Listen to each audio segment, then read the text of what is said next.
I think going onto Justin Timberlake's page and commenting, I don't know who you are, but your wife looks like Jessica Biel, I think that has to be a troll move. And I'm here for it. I like that. I like the comment from Isaac Rochelle. Do we know who that is? No, I don't.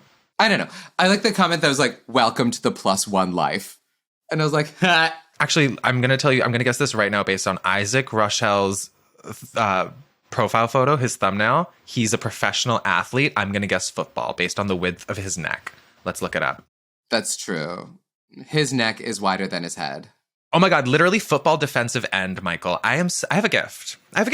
Look at you. Okay, so Isaac Rochelle, I don't know. Famed football player for a team. Football player for the team that he's currently on. He's a free agent, it says, which means unemployed. Listeners, our social scientists have let us know that Isaac Rochelle is a football player known for having a much more popular wife. So him saying welcome to the +1 life to Justin Timberlake is really initiating him into a very special club of men. Men whose wives are much more famous and well-liked than themselves. Yes, honestly, my favorite type of man. If you have to be a man, bring a great woman to the party, you know? We're kind of seeing a resurgence of these like not so positive body images, like the Ozempic of it all, the buccal fat removal, these kinds of things. To us, having seen them come and go in fashion, like we've seen heroin chic be really hot and everybody wants to be tall and thin. And then we kind of saw the rejection of that and be like, hey, no, embrace your body how it is. I feel like culturally we are shifting back to a point where the younger generation who hasn't seen this come and go is going to be very susceptible to these types of things, and it could be very unhealthy, and that's my concern. I liked his message where he was like, it's all in your brain. Like, you could have the most perfect body, and you will look in the mirror, and you will still find fault with it.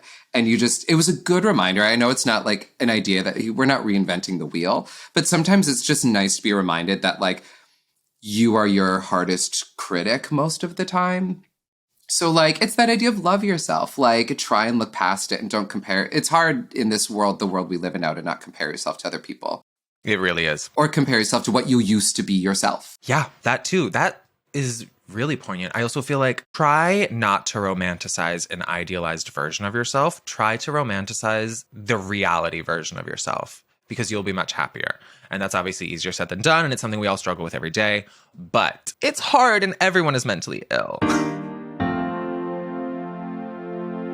Hannah, what are your takes on this little blue couch scenario? As a New Yorker who also loves thrifting because it makes you more interesting as a person if you thrift. True. That's actually a fact. This is how COVID started. A colorful couch. Also, this is the thing with New Yorkers. We're also not dumb. Like, I'm not going to put an $8,000 couch on the street. There's a reason, and that reason is probably bed bugs. Absolutely bed bugs. At the very least. This is going to be... Like, she's never going to get rid of these bed bugs for the rest of her life. They should have put a warning on it of some kind, but I'm glad that her family had like a bonding experience trying to clean out the bed bugs that they didn't clean out. That's true. It was a special moment for them. So we can't take that away. Somebody on Twitter like clocked that the fabric isn't right for the actual $8,000 couch, and they identified it as like a $600 AliExpress dupe couch. I'm obsessed. So at this point, what is it? What was it all for, you know? Dupes are so in right now, though. You saw the New York Times just wrote, like, oh, women are buying fake bags. I'm like, where have you been, New York Times? Yeah, is that news? Is the sky not blue? You think everyone in Real Housewives has that much Louis Vuitton? Yeah, get out of here. And that many divorces? Every guy that has ever told me I'm a nice guy or I'm a good guy, that's my favorite. Whenever any guy that says I'm a good guy is a monster. Red flag. Is an absolute monster. I had one guy, he would bring it up every week how he's such a good guy. And I'm like, do you have like body parts in your fridge downstairs? Like, honestly? Now I'm questioning if you're a good guy. They probably do. The moment he hands you lotion, don't look at you. Don't put it in a basket. Don't put it anywhere. Just run. Y'all, I saw a video of this pick-me guy. It's at O Montaigne. And he goes on this rant about how he doesn't like girls that are conventionally hot. His type is girls that are unique looking, girls that are different. And I'm like, this is so cringe. I want to die. I want to self-immolate. And I feel like this man is just kind of low-key telling us that he's jerked off to all the traditionally hot women on the internet. And now nothing gets him off unless it has like 8 tits and a centaur's ass. You know what I mean? Yes. Or like this guy just got rejected 3 seconds ago by a conventionally hot girl. Yeah. So he just needed to rant for an hour about how like conventionally hot girls like she aren't really hot.